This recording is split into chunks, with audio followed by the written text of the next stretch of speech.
Estas son las noticias de Venezuela. Tengo la primera página del diario El Nacional para el día de hoy, miércoles 7 de octubre. El gran titular: renuevan por 2 años la misión que investiga los crímenes en Venezuela de violaciones de los derechos humanos. Con 22 votos a favor, 3 en contra y 22 abstenciones, las naciones integrantes del Consejo de Derechos Humanos de Naciones Unidas aprobaron la continuidad de las actividades de la Misión Internacional Independiente de Determinación de los Hechos, integrada por Marta Baliñas, Francisco Cox y Paul Sales.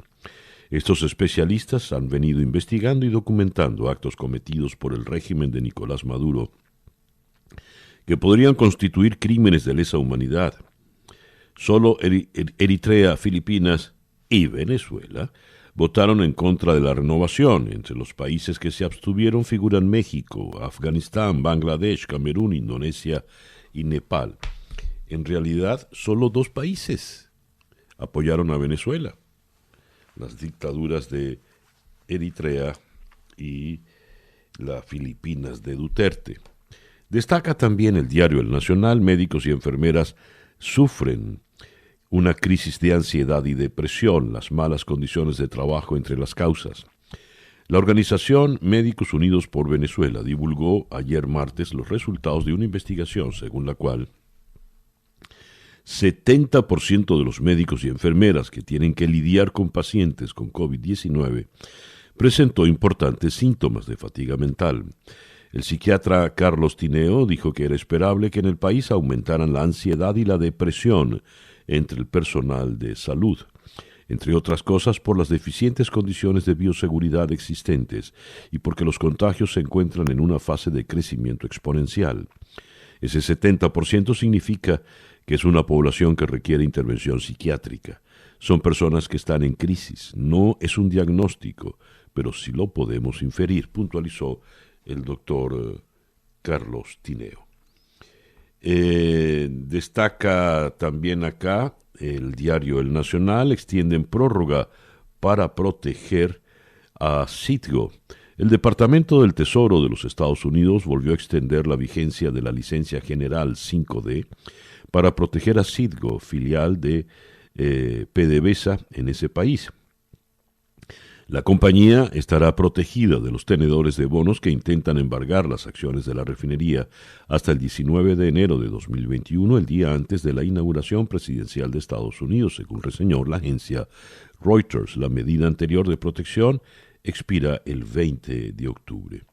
Y hablando de Estados Unidos con relación a nuestro país, Joe Biden dijo: Maduro es un dictador, así de sencillo.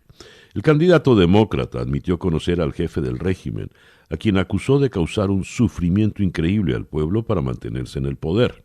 Cita textual: prometió que de llegar a la Casa Blanca concederá inmediatamente estatus de protección temporal a los venezolanos, el muy ansiado y necesario TPS, que el presidente Trump no ha dado. Y el presidente Trump confía en que estará en el debate el 15 de octubre, según reseña también el diario El Nacional en primera página, donde leemos: los estudiosos de los agujeros negros ganaron el Premio Nobel de Física, información que ayer llevamos para ustedes. Y cierro esta lectura con: la recesión de 2020 no será tan severa, pero la recuperación será larga y desigual en el mundo, según el Fondo Monetario Internacional. Vamos con la información de la votación en Naciones Unidas.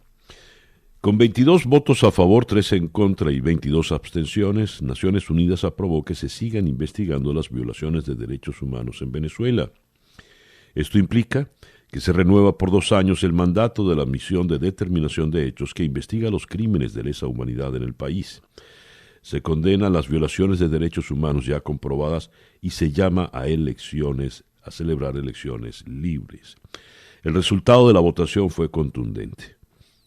Argentina,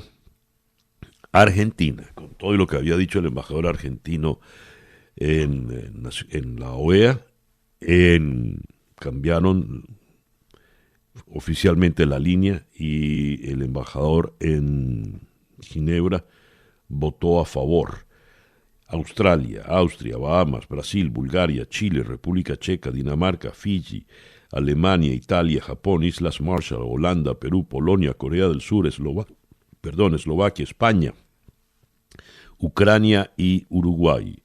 Se abstuvieron Afganistán, Angola, Armenia, Bahrein, Bangladesh, Burkina Faso, Camerún, Congo, la India, Indonesia, Libia, Mauritania, México, la penosa dirección del gobierno de López Obrador, Namibia, Nepal, Nigeria, Pakistán, Qatar, Senegal, Somalia, Sudán y Togo. ¿Y quiénes votaron en contra? Bueno, en primer lugar Venezuela, que tiene voto y forma parte del Consejo de Derechos Humanos, cosa insólita. Y las dictaduras de Eritrea y Filipinas bajo el mando del criminal Duterte. Eso quiere decir que continuarán las investigaciones y esto se sumará al informe que ha tratado de descartar el régimen, pero que evidentemente le ha hecho mucho daño. Ayer en conversación con David Smolansky, él invitaba a leer el informe. Algunos se han limitado a leer solo el resumen. Y ya el resumen de por sí es escalofriante.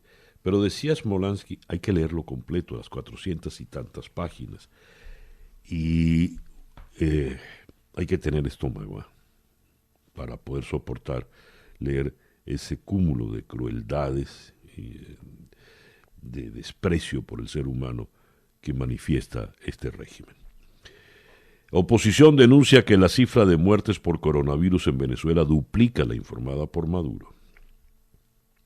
En rueda de prensa virtual, el diputado opositor José Manuel Olivares, comisionado de Salud y Atención Sanitaria de los Migrantes por el gobierno interino, explicó que ha podido corroborar ese dato gracias al monitoreo hospitalario. La oposición denunció que 1.412 personas han muerto por COVID-19 en Venezuela, cifra que duplica la que ha hecho el régimen. Hasta el lunes habían fallecido, hasta el día de lunes habían fallecido 205 trabajadores del sector salud a causa del virus, lo que supone la tasa más alta en toda la región. Olivares culpó a Nicolás Maduro por la muerte de todos estos ciudadanos por el COVID-19, por la falta de previsión, por abordar la crisis médica, por falta de previsión para abordar la crisis médica provocada por la pandemia. Las cifras son mucho, mucho peores. El 95% de los hospitales venezolanos no tienen noticia alguna acerca de la puesta en marcha de un programa para hacer pruebas PCR a todos aquellos que sospechan puedan haberse contagiado. Hoy Maduro no le garantiza nada, ni salud, ni seguridad, ni vida, ni empleo a los venezolanos, según declaraciones de José Manuel Olivares. Noticias de Latinoamérica. Según la CEPAL, la crisis económica será más larga de lo que se creía. El impacto de la pandemia de coronavirus en la economía de Latinoamérica será mayor de lo que se esperaba y la recuperación más lenta de lo que se pensaba. Recién en 2025 podrían alcanzarse los niveles de actividad regionales que existían en el 2019, antes del brote viral, según dijo la Comisión Económica para América Latina y el Caribe, CEPAL. Tenemos Junta de Control de Puerto Rico, tiene nuevo presidente. Un profesor de Derecho Corporativo y de Quiebra será el nuevo presidente de la Junta de Control Federal, que supervisa las finanzas de Puerto Rico. David Skill reemplazará a José Carrión, quien lideraba la Junta desde que el Congreso de Estados Unidos la creó en 2016, mientras la isla atravesaba una crisis económica y buscaba reestructurar parte de su pesada deuda pública de más de $70,000 millones. Fue la solicitud de quiebra municipal más grande en la historia de Estados Unidos. En México, el presidente López Obrador despliega 5,000 efectivos del ejército ante la llegada del huracán Delta, ahora de categoría 4. Va a afectar principalmente la zona del norte de la península de Yucatán. En rueda de prensa, López Obrador ha pedido a la población atender las recomendaciones de las autoridades de protección civil y ha asegurado que todavía hay algo de tiempo, dado que según las proyecciones será en la madrugada de hoy cuando el fenómeno meteorológico se vuelva aún más fuerte. En Santiago de Chile, estudiantes vuelven a protestar al interior del metro. Durante la mañana de ayer martes, estudiantes de la Asamblea Coordinadora de Estudiantes Secundarios ingresaron a la estación Plaza Egaña de la línea 4 del metro para conmemorar las evasiones masivas en el transporte público. Cabe mencionar que en esta misma fecha, el año pasado, comenzaron las manifestaciones por el aumento de la tarifa en 30 pesos en hora punta, lo que culminó en un estallido social que se inició el 18 de octubre. En El Salvador, bloquean carreteras para reclamar fondos para alcaldías. Trabajadores de alcaldías de El Salvador bloquearon vías estratégicas exigiendo al presidente Nayib Bukele la entrega de $75 millones de fondo de desarrollo que le adeuda a los municipios. En Brasil aprueban continuar con clases a distancia hasta diciembre del año que viene por la crisis del COVID. Ante la crisis de la pandemia, con más de 4.900.000 casos y rozando los 1.147.500 fallecidos, el Consejo Nacional de Educación, aquí hay un error en la cifra, es 114.750. El Consejo Nacional de Educación ha aprobado la posibilidad de continuar con clases a distancia en la enseñanza tanto en la pública como en la privada, al menos hasta diciembre de 2021. Hablando de clases presenciales, en la Argentina otra vez postergaron las definiciones para la vuelta. Las expectativas de las familias que esperaban definiciones por la vuelta a clases deberán soportar una frustración más. En la reunión de los ministros de Educación, que se llevó a cabo ayer y duró 3 horas y media, no hubo ninguna nueva decisión concreta con respecto a una posible revinculación de los estudiantes con sus escuelas. En Colombia, aumenta el cupo de colombianos que recibirán vacuna. El programa Prevención y Acción del presidente Iván Duque y el ministro de Salud Fernando Ruiz allí anunciaron que Colombia amplió su cupo en el mecanismo COVAX, pasando del 10 al 20% de capacidad máxima permitida a un país para la primera ronda de distribución de vacunas contra la COVID-19. El gobierno de Paraguay admite no tener un plan a largo plazo para hacer frente a los incendios forestales, según declaraciones del ministro de la Secretaría de Emergencia Nacional de Paraguay. Dice acá, las autoridades saben cómo reaccionar, pero no tienen una planificación de largo plazo. Escuchas Día a Día con César Miguel Rondón. Nuestra agenda para el día de hoy, miércoles 7 de octubre. Vamos a comenzar en la ciudad de Miami con Johanna Cervone. Johanna Cervone es una analista estratega del Partido Demócrata. Luego del caótico primer debate presidencial entre Donald Trump y Joe Biden, hoy tendremos el único debate de vicepresidentes, los aspirantes a la vicepresidencia, el actual Mike Pence y la senadora Kamala Harris. ¿Cuál será la estratega de los demócratas? Nos interesa la visión desde el Partido Demócrata, no solo del debate de hoy, sino de cómo están viendo la circunstancia electoral, cuando cada día resta tiempo para el 3 de noviembre. Luego seguimos en Miami y conversaremos con Julio Schilling, quien es politólogo y es integrante del Partido Republicano, para contrarrestar con el profesor Schilling la opinión que tenga la señora Cervone, de manera tal de llevarles a ustedes ambas opciones. También hablaremos con Schilling lo relativo al debate de hoy y la situación en general política en Estados Unidos. Ha habido críticas severas a la situación política en el país y ya se ha empezado a oír voces de alarma sobre la fragilidad que puede estar exhibiendo la democracia de los Estados Unidos. ¿Es vulnerable la democracia en Estados Unidos? Para abordar este tema vamos a ir hasta Birmingham, en el Reino Unido. Allí conversaremos con el politólogo y profesor en la Universidad de Birmingham, autor de How to Rig an Election, el doctor Nick Cheeseman. Con él abordaremos este tema tan interesante. Desde Birmingham vamos a ir luego a Bruselas para conversar con Enrique Cerveto, el periodista de ABC. ¿Por qué vamos a ir a Bruselas? Pues porque Josep Borrell, el representante de la Unión Europea para la política exterior, comparece hoy ante el Pleno de la Eurocámara para dar explicaciones sobre la misión que envió a Caracas y para abordar en líneas generales la crisis que se presenta en Venezuela. De manera tal de que es una entrevista por demás interesante. De Bruselas vamos a ir hasta Cancún para conversar con el periodista Omar Díaz. Ya escucharon, López Obrador ha desplegado 5.000 efectivos del ejército ante la llegada del huracán Delta en la península de Yucatán. Hablaremos de la situación que se les presenta.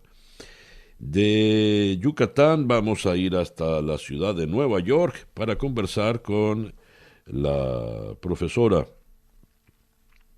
de NYU, María Victoria Murillo. Ella es profesora en la Escuela de Asuntos Públicos e Internacionales. Los analistas prevén un futuro con mayor fraccionamiento político y polarización a propósito de la crisis sanitaria y la crisis económica que ha derivado de esta. Los problemas se agudizan. Con ella vamos a abordar entonces este tema. Esa, pues, nuestra agenda prevista para el día de hoy, miércoles. Me pasó algo. Cuando estaba leyendo la prensa latinoamericana, se me pasó detenerme en la primera página del Clarín en Buenos Aires.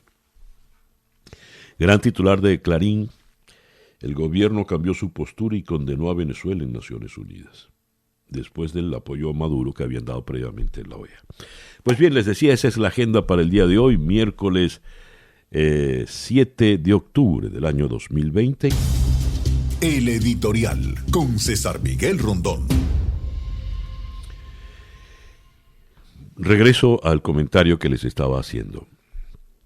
En Clarín de Buenos Aires, gran titular: el gobierno cambió su postura y condenó a Venezuela en Naciones Unidas. El embajador kirchnerista ante la OEA, Carlos Raimundi, había manifestado su discrepancia con el informe de Michelle Bachelet, denunciando la violación de derechos humanos del régimen de Maduro, y había pedido no estigmatizar a Maduro como un torturador, criminal, violador de derechos humanos. Pero ayer el gobierno respaldó ese mismo informe ante Naciones Unidas. Esa actitud fue repudiada por el kirchnerismo duro, que habló de un lamentable giro en nuestra política exterior. Tras esos dichos, el canciller Felipe Solá ratificó la postura oficial. Esto nos habla de la fractura que puede ser grave y de importancia en el gobierno argentino, entre kirchneristas duros y, digamos, kirchneristas blandos. A propósito de Nicolás Maduro, hay que condenar el informe, dice el gobierno, dice Alberto Fernández, aunque Cristina no esté de acuerdo porque ella quiere proteger a Maduro. Pero Maduro no se le puede proteger, no se le puede dar un manto de solvencia y perdón. El informe, lo comentábamos, es extraordinariamente cruel. Los niveles de morbo, sadismo, crueldad, miseria humana a los que llegan los torturadores de Nicolás Maduro no tiene perdón alguno. Lo que se lee en ese informe es escalofriante, vomitivo, indignante. Y De ello es responsable directo Nicolás Maduro. Así lo determina el informe. Nicolás Maduro no puede escudarse nunca diciendo yo no sabía. No solo sabe, sino que él ha ordenado esas muertes, esas torturas criminales. Y se lo ha ordenado a este general Vladimir Padrino López, que tampoco es inocente, al general Néstor Reverol, al general Iván Hernández Dala, a todos estos generales que son criminales, criminales de lesa humanidad, que no tendrán perdón porque ninguno de estos crímenes prescribe.